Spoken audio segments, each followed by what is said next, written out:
Smart meter আৰু স্বাস্থ্য বিভাগৰ বিৰুদ্ধে সৰব অসমীয়া যুৱ মঞ্চ। মুখ্যমন্ত্ৰীলৈ স্মাৰক পত্ৰ। অসম শক্তি বিতৰণ কেন্দ্ৰ মৰাণ উপসংমণ্ডল কাৰ্যালয়ৰ অধীনৰ বিদ্যুৎ গ্ৰাহকসকলে নিয়মিতভাৱে বিদ্যুৎ সেৱাৰ পৰা বঞ্চিত হৈ অতিৰিক্ত বিল পৰিশোধ কৰিব লগা হৈছে। উল্লেখ্য যে পূৰ্বতে বিদ্যুৎ গ্ৰাহকসকলে যি হাৰত বিল পৰিশোধ কৰি আহিছিল তাৰ পৰিৱৰ্তে বৰ্তমান স্মাৰ্ট মিটাৰ স্থাপন কৰাৰ পাছত ২-৩ গুণ অতিৰিক্তভাৱে বিল পৰিশোধ কৰিব লগা হোৱাত গ্ৰাহকসকল সমস্যাৰ সন্মুখীন হ'ব লগা হৈছে। এই স্মাৰ্ট মিটাৰে দৰিদ্ৰ জনতাৰ তেজ শুহি খাই জনতাক অনিশ্চয়তাৰ দিশে ঠেলি দিছে বুলি অভিযোগ কৰিছে সংগঠনটোৱে। অসমীয়া যুৱ মঞ্চ মৰাণ আঞ্চলিক সমিতিৰ উপদেষ্টা বিপুল গগৈ, সভাপতি ৰঞ্জন বৰুৱা, কাৰ্যকৰী সভাপতি কাজল কুমাৰ দাস আৰু সচিব প্ৰধান প্ৰণৱজ্যোতি ফুকনৰ স্বাক্ষৰিত স্মাৰক পত্ৰত উল্লেখ কৰা মতে গ্ৰাহকসকলে সময়মতে বিল পৰিশোধ কৰি আহিছে যদিও দিনটোৰ অধিক সময় গ্ৰাহকসকলে বিদ্যুৎ সেৱাৰ পৰা বঞ্চিত হ'ব লগা হৈছে। ইফালে ৰন্ধন গেছৰ অতিৰিক্ত বিলেও গ্ৰাহকক মাধমাৰ সোধাইছে।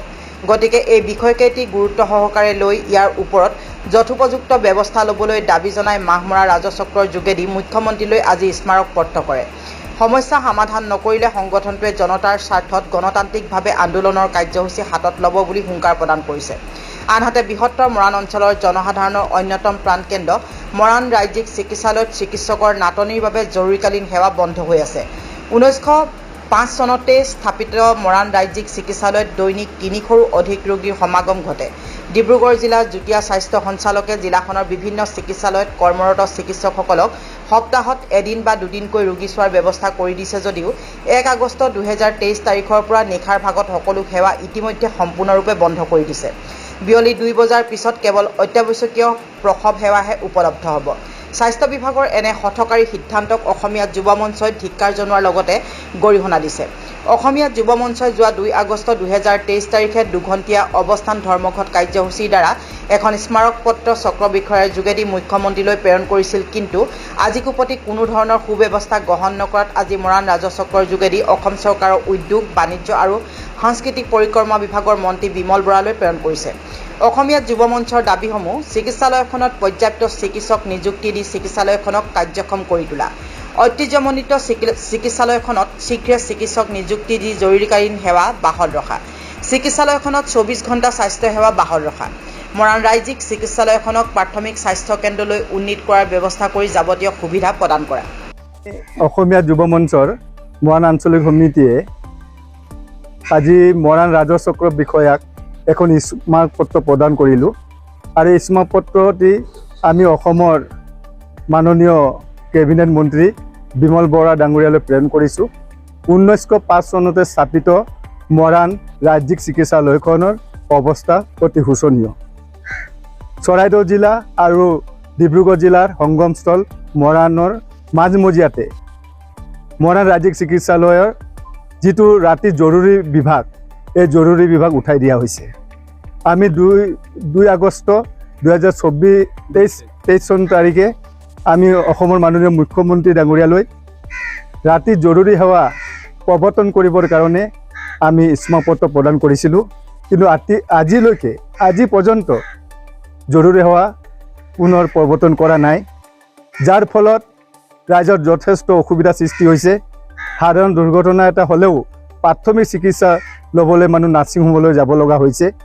ৰাতি 24 ঘণ্টাই আমি জৰুৰী সেৱা প্ৰৱৰ্তন কৰিবৰ কাৰণে আমি দাবী জনাইছোঁ।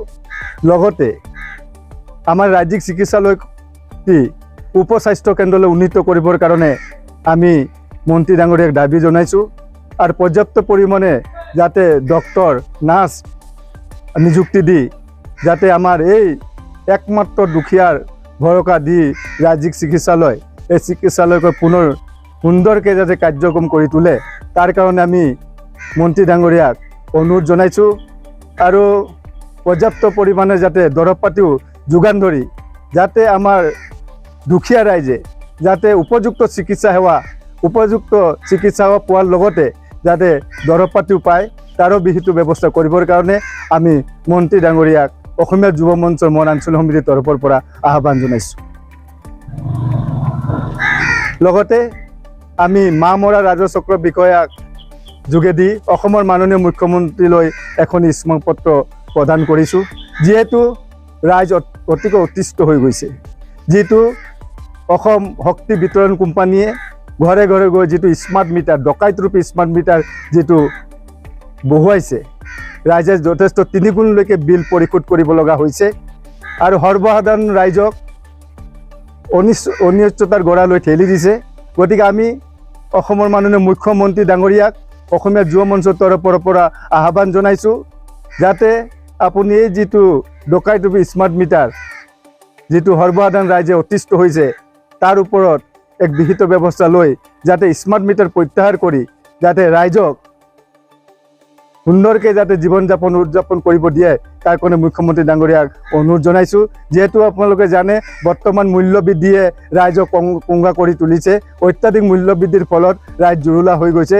তাৰ ফলতো ৰন্ধন গেছৰ যি মূল্যবৃদ্ধি যি ৰন্ধন গেছৰ যিটো বিল আহে তাতো দেখিছোঁ আমি দুগুণকৈ বিল আহে আৰু তাৰ মাজতো স্মাৰ্ট মিটাৰে ৰাইজক অতিষ্ঠ কৰিছে। গতিকে মুখ্যমন্ত্ৰী ডাঙৰীয়াক আমি অসমীয়া যুৱ মঞ্চৰ তৰফৰ পৰা আহ্বান জনাইছোঁ যাতে আপোনালোকে এই স্মাৰ্ট মিটাৰ প্ৰত্যাহাৰ কৰি আমাৰ এই সৰ্বসাধাৰণ ৰাইজক যাতে সুবিধা কৰি দিয়ে তাৰ কাৰণে মুখ্যমন্ত্ৰী ডাঙৰীয়াক অনুৰোধ জনাইছোঁ।